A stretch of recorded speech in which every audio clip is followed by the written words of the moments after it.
Hello. In this video, we'll walk through simple step-by-step instructions for creating a Q&A bot that provide a conversational experience people can use to get answers and information on topics of your choosing. Now, to accomplish this, we'll be using Q&A Maker and the Azure Bot Service from the Microsoft Azure Cognitive Services. Now, don't worry. As I said, these are simple instructions aimed at non-developers. Before we get started, there are a couple of things you should have handy. First, you'll need an Azure account in your organization's Azure subscription, and next, you'll need the question and answer content that you want to include in your Q&A bot. So if you already have a web page that holds FAQ or Q&A content, then locate that content and copy those URLs to something like Notepad, so you'll have that for later. If your content is in something like an Excel file, then locate those files so you'll have those for later. Now, if you have neither of those things, if you haven't even started with content, that's okay. You have two options. You can either enter them by hand manually after you create the Q&A knowledge base, or you can create a simple Excel file and add your content to that now. I'll be using COVID-19 content for this walkthrough to show you how all this works, but obviously you'll use content that's specific to the conversational experience you want to create. So let me gather the content I'm going to use for this walkthrough. I want to show how to include web content in a knowledge base, so I'm going to find a COVID-19 FAQ on the web. So here's the search keywords, and I'll select this document here from the Virginia Department of Health, and here's what it looks like. So I'm going to grab the URL, and I'm going to copy that, and then I'm going to paste it into Notepad just to keep it around and have it handy for later. Now, I mentioned earlier not to worry if you didn't have any organization-specific COVID-19 content yet, that you could create some with a simple Excel file. Let me show you what that looks like. So here's the sample Excel file that I created, and you see it's pretty simple. It's just got two columns in it. The first column here is for the questions, and then the second column is for the answers. So pretty basic, and you don't even need the header row if you don't want them. For those of you who do have content, later you'll see how well that content imported, and if you're having issues with the Excel file, then you may need to simplify it to the format that you see here. So just so you know, these files are only used initially to populate the knowledge base. Later, you'll either update the knowledge base directly, or you'll use an export file to update the knowledge base. But we'll cover that later when we talk about how to update an existing knowledge base. Okay, now that we're all prepared, let's get started. So the first thing we need to do is to browse to the Q&A Maker portal.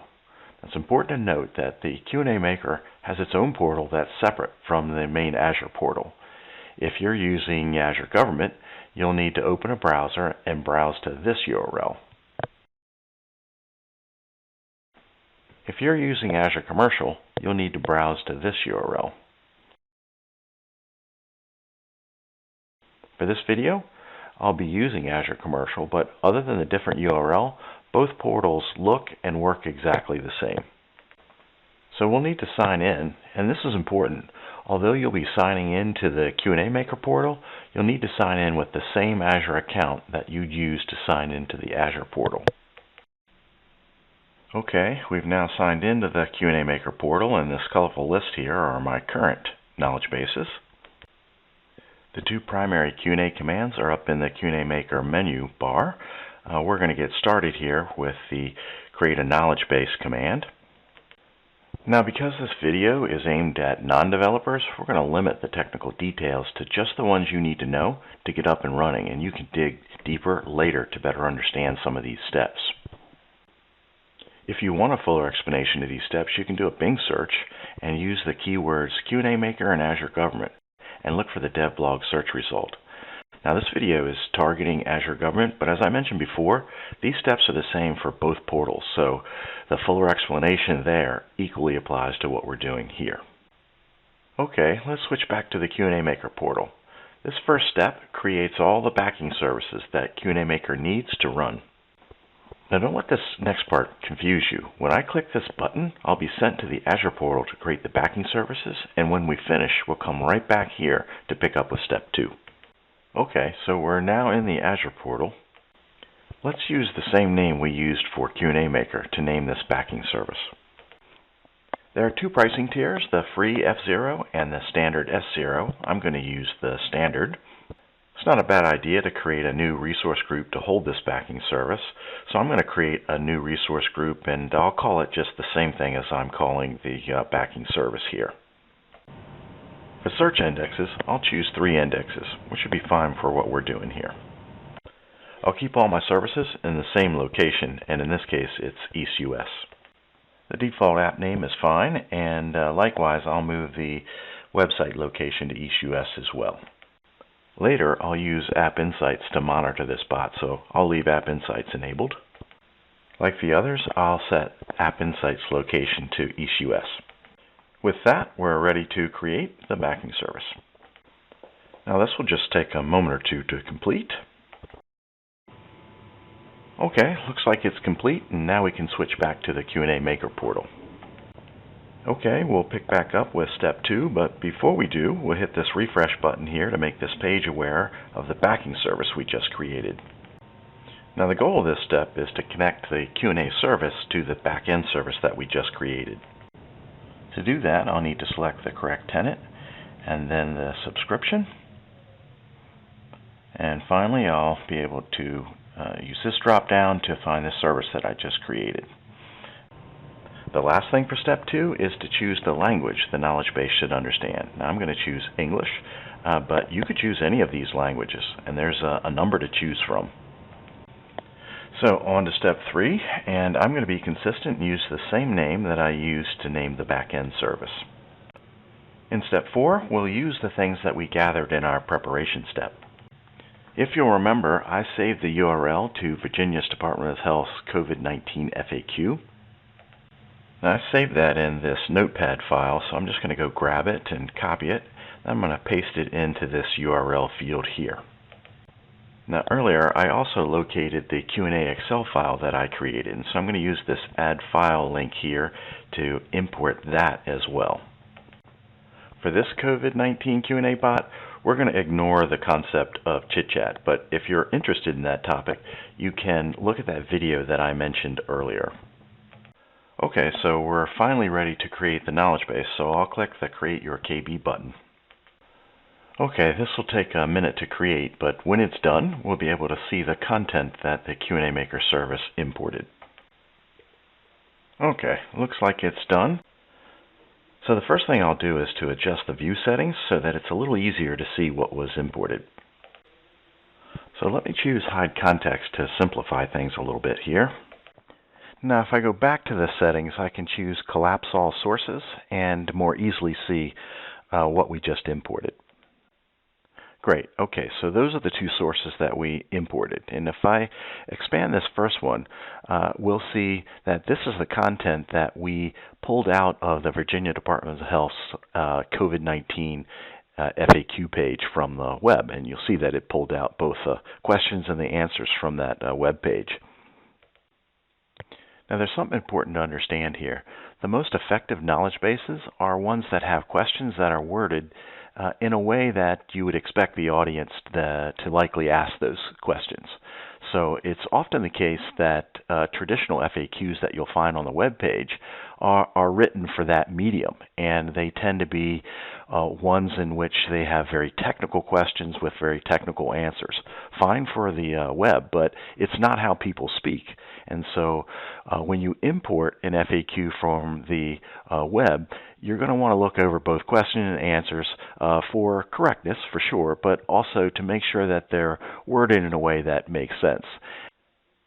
So when you test Q&A Maker and you ask it questions the way that users are going to ask questions and it doesn't match with the right answers, you can come in here and click the Add Alternative Phrasing, and then you can add that question in here. And then Q&A Maker becomes aware that there's another way that this question could be asked, and then it'll give the right answer back. So testing will really entail two things: adding the alternative phrasings where necessary, and also adding question-answer pairs when you ask questions that your Q&A Maker knowledge base doesn't currently have an answer for it, right? So you identified a legitimate question that doesn't have an answer. And that's the next thing we'll actually look at. But before I do that, before I add a new entry, let me just mention that you can edit the answers, even to the externally imported FAQs, as I'm doing here, if you care to. Oh, and by the way, let me collapse this down. If you want to add alternative phrasings to content that you created and imported, it works the same way as you just saw here, right? So whether you're adding alternative phrasings to external content that you imported, or if you're adding alternative phrases to content that you authored and imported, it works the very same way. All right, now we can address the question of adding new content. When I need to add a new question and answer pair, I'll go up and click the Add Q&A Pair link. This will open an entry field, as you can see here, where I can enter both the question portion as well as the answer portion. And of course, I can provide an alternative phrasing if I care to. It's worth mentioning that our answer field supports Markdown. If you're not familiar with Markdown, you can do a quick web search and use the keywords Markdown syntax, and there's a lot of resources that explain what it is and how you use it. Now, I've got a few examples here that will show you the effect of using this Markdown syntax for styling the answers in a richer way, and doing things like, say, a URL link. That's what you'll use Markdown for, and you'll see how that works here in a second when I show this in the test pane. So now that we've imported content and made a few changes, it's time now to test our knowledge base out. So let's use that test pane that I was just mentioning. So anytime you've made changes to the knowledge base, you'll need to save and retrain before you go to the test panel. So let's do that now.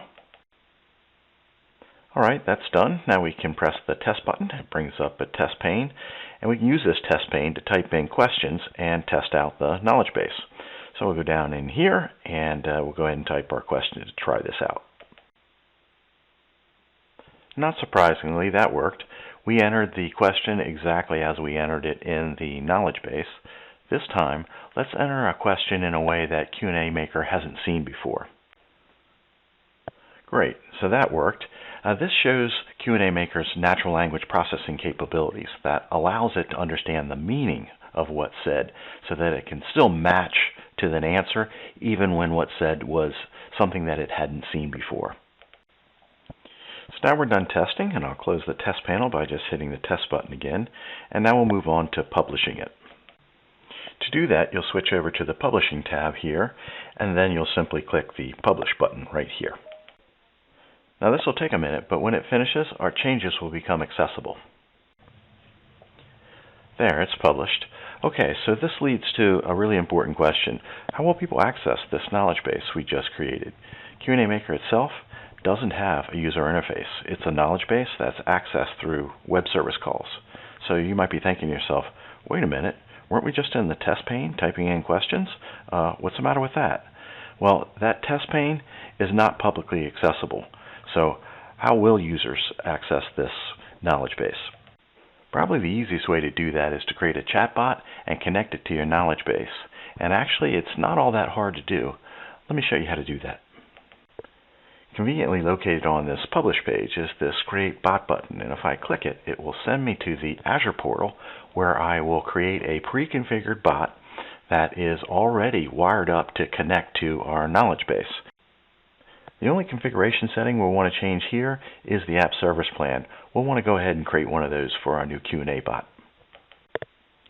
So I'll go ahead and hit the Create New button here, and I'm fine with the name, and I'm keeping everything in the same location, and for me, that's in East US. So there you have it. That's all I need. I'll go ahead and click OK.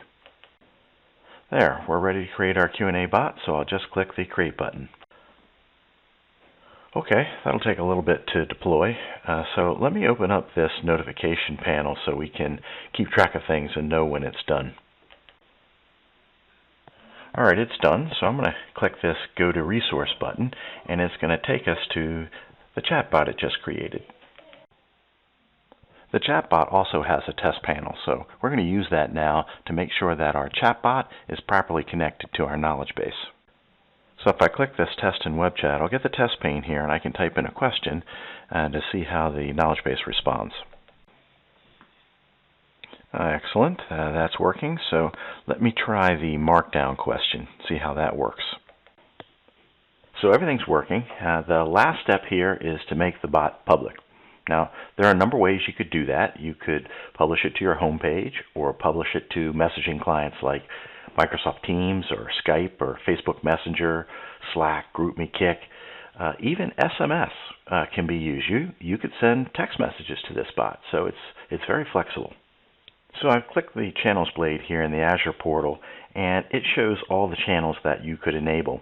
And the way this works is you'll click a channel, and then you'll provide the configuration information that that channel needs, and then your bot will appear as a person in that channel. So if it's Facebook Messenger, your bot would appear as a person in that channel, and then people would be able to talk to that bot just like they talk to another person. Now, given the non-developer focus of this video, coupled with the fact that a COVID-19 public service bot will be serving users anonymously with fully public content, I'll show you how a Q&A bot can be embedded in any HTML web page, like a home page, for example. So to embed a bot in a web page, we'll use the web chat channel. We'll need to click this Get Bot Embed Code links, and that will take us to a dialog here, and we'll have to chase down one more link, and this will take us to a configuration page where we can get the HTML snippet that we're looking for. Now, the embed codes is here in the middle of the page, and I'll use this copy here to go ahead and grab those. And then what I thought I'd do is switch over to Visual Studio, where I have a very basic website that I'll use just to show you how this works. So here's a web page. It's got some default HTML on it, which I'm going to highlight and delete to make room for our HTML snippet, which I'm going to paste in right here. You can change the style of this snippet that we pasted in here to fit your web page. I'm going to change the size of it, for example, but craft it in whatever way makes sense for the page that you're embedding it in.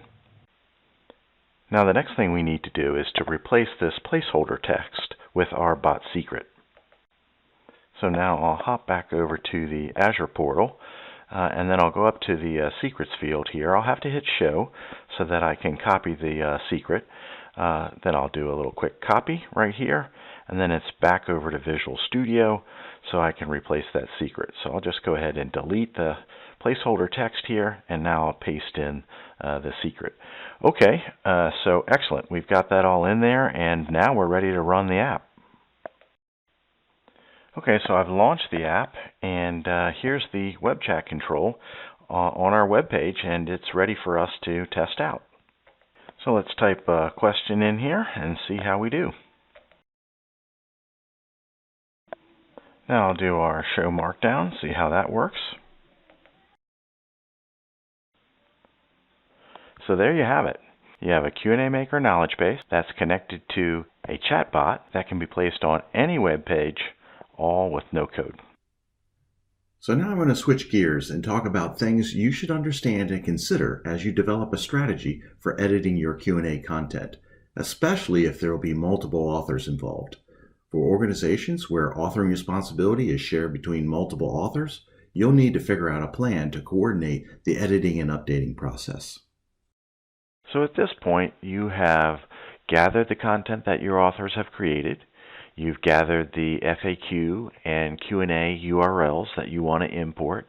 You will have already created the Q&A Maker service and imported all of that content, and then created a bot service that connects to your Q&A knowledge base.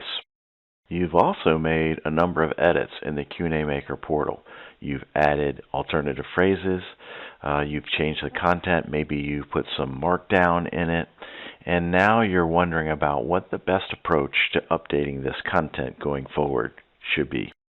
I'm going to describe a two-step process where authors and Q&A Maker specialists can work together to update Q&A content. But before I do that, it's important for you to understand the import behavior of Q&A Maker. Re-importing content files into an existing Q&A Maker knowledge base is a remove and replace operation, and not understanding the implications of that can lead to changes being lost. Let me show you what I mean. Okay, so I'm back in the Q&A Maker portal, and these are my existing knowledge bases. I'm going to drill into the one that we've been using. And what I thought I'd do here to show the import behavior is to make changes to all three of these sources. So let me collapse them, and I'll explain quickly what these sources are again, just to refresh your memory. This first one here is changes that I've made to the knowledge base by hand. So these are new question-answer pairs that I've added in the portal. They weren't part of the content that I originally imported. When you do that, they'll end up under a category here, editorial. I've also imported previously a URL, and in addition to that, I have imported some content that presumably an author created. So I'm going to change each one of these sources, and then we're going to re-import to be able to see the behavior that I want to show you. Okay, so first thing I'll do is go into the one that I've already added, and the changes I'll be making to each of these is just adding an alternative phrase. Kind of reasonable change that you're likely to have made. So instead of a realistic alternative phrase, I'm going to use one here that's just going to be useful for us to see this import behavior.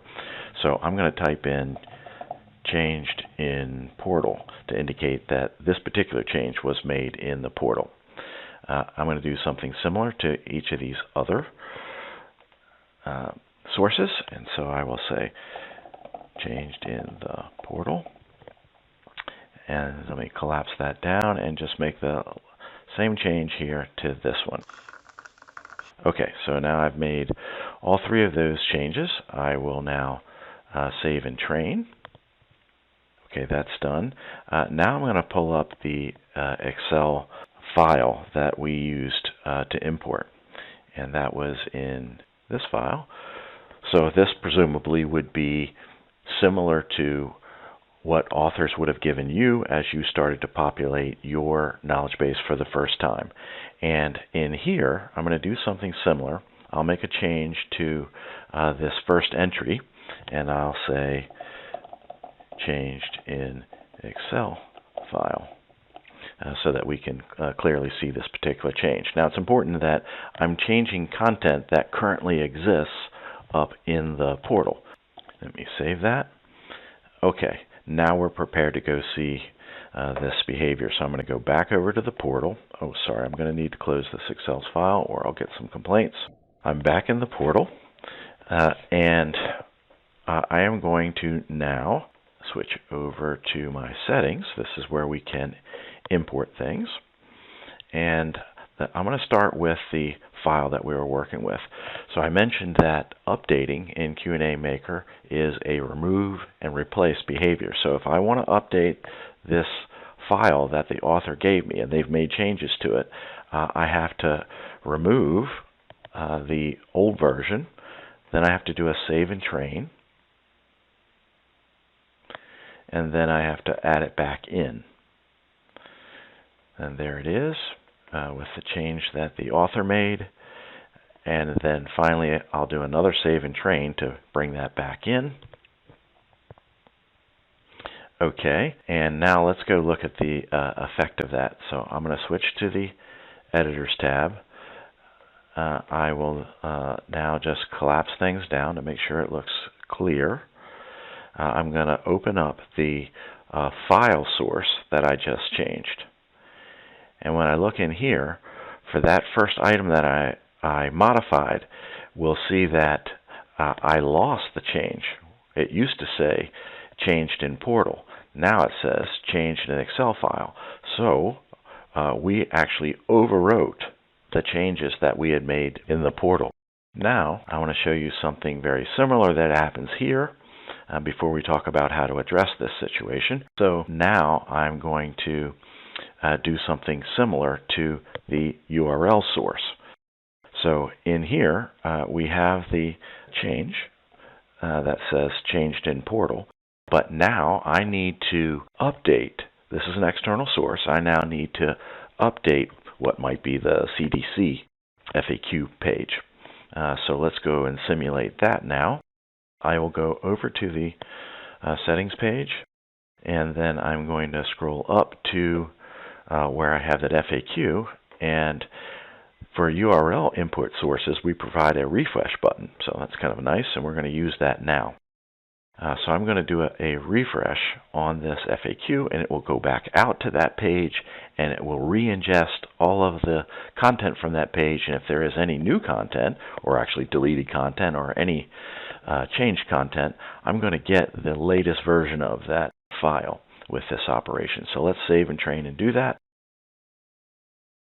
Okay, so now let's go drill into the source that we just changed.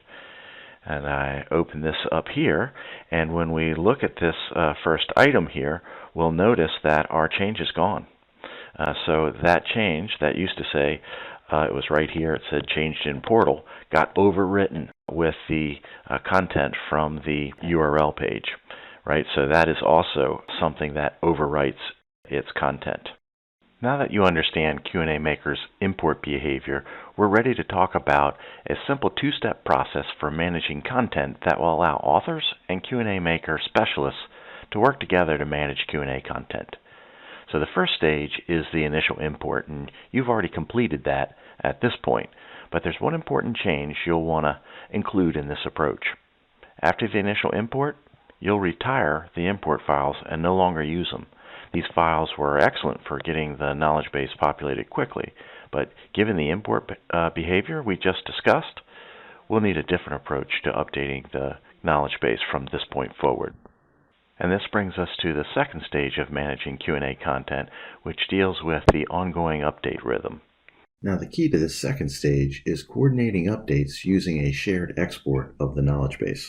Now, I'm going to walk you through this update process in the portal and show you how it all works, but before I do, let me give you a quick graphic overview of the process, which will sort of give you a preview of how you'll accomplish this in the Q&A Maker portal. So you begin the update process by exporting the knowledge base. So whatever sources you've imported up to that point, whatever changes you've made, all of that gets exported to a single export file. You'll then take that export file and you'll share it with authors, one or more, and allow them then to edit that export file. And again, that export file will contain all the changes, the current state of your knowledge base. And so authors will edit this file either one at a time or using Excel for Office 365's co-authoring feature that allows multiple authors to work on the same file.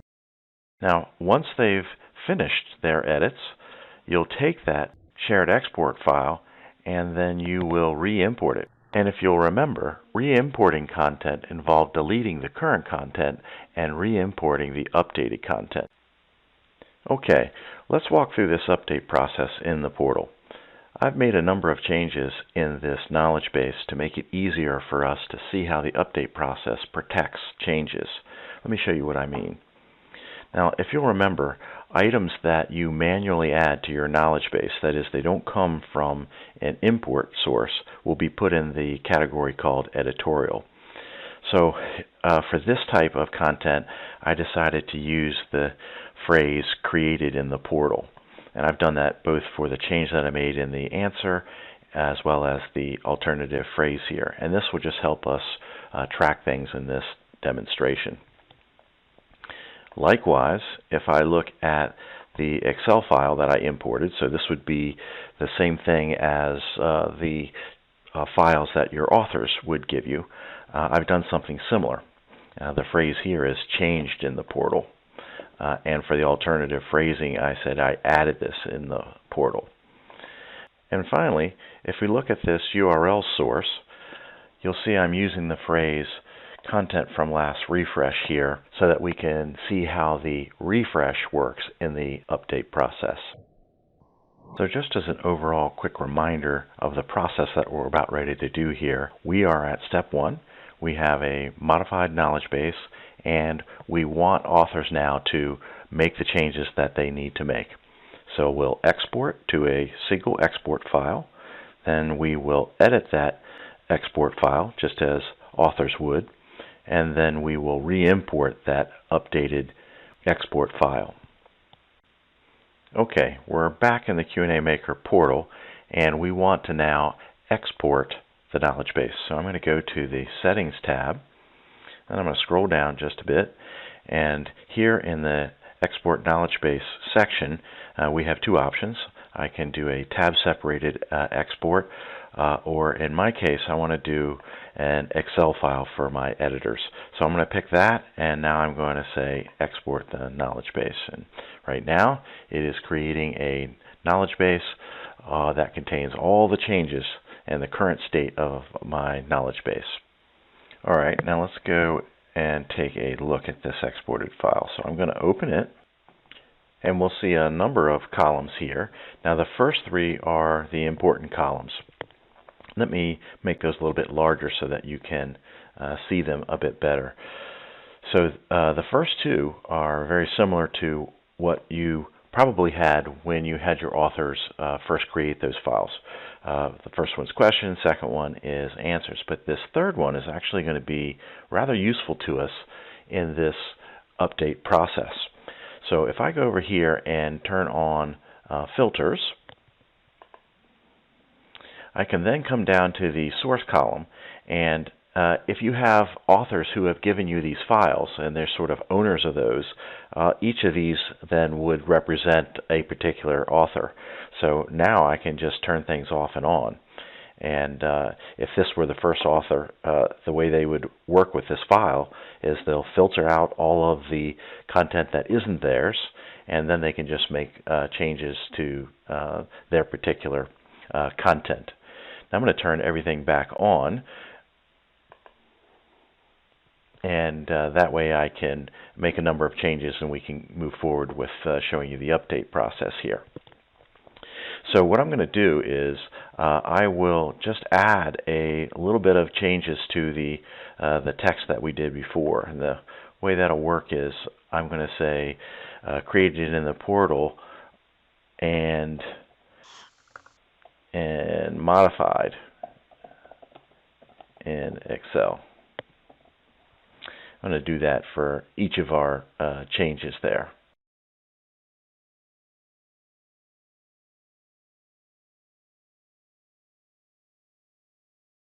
Okay, so I think I have all the changes now in there, and so with this I'll save the file, and now we've simulated a round of updating that authors have done, and the next thing we're going to do now is to re-import this modified or updated export file.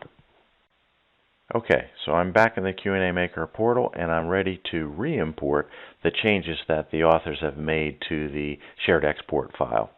So the first thing I need to do is to remove the old version of the content in the knowledge base. So I'll do that with the little trash can icon here for each of the sources, and then I will save and retrain. And now I'm ready to re-import the changes. So I will click Import Knowledge Base, and then I'll go grab it from my Downloads directory. I'll say Sure to this. Okay, that succeeded. And now we can take a look at the import. So now if I look at each one of these, we'll see that we did indeed preserve our changes, because here's the created in the portal and modified in Excel for the manually entered content. Then for the Excel spreadsheet from the authors, same thing, changed in portal, modified in Excel. And then for the external content, it also says the same thing, content from the last refresh and then modified in Excel. Okay, so great. We've now updated the file-based content, and now we will follow that with updating the external content. And if our practice is not to modify external content because we don't own it, then this all works. I can now go up and do a refresh on this content, come up and do a save and retrain. And now if I go over and look at these changes and scroll down to the URL content, I'll see that the changes that I had made in the Excel file were wiped out, which represents the proper behavior of updating the external content to the latest version. Okay, so there you have it. We've come full circle now, and we have gone through this whole process of exporting, editing, then re-importing, and we've preserved all the changes that we cared about, as well as refreshing external content.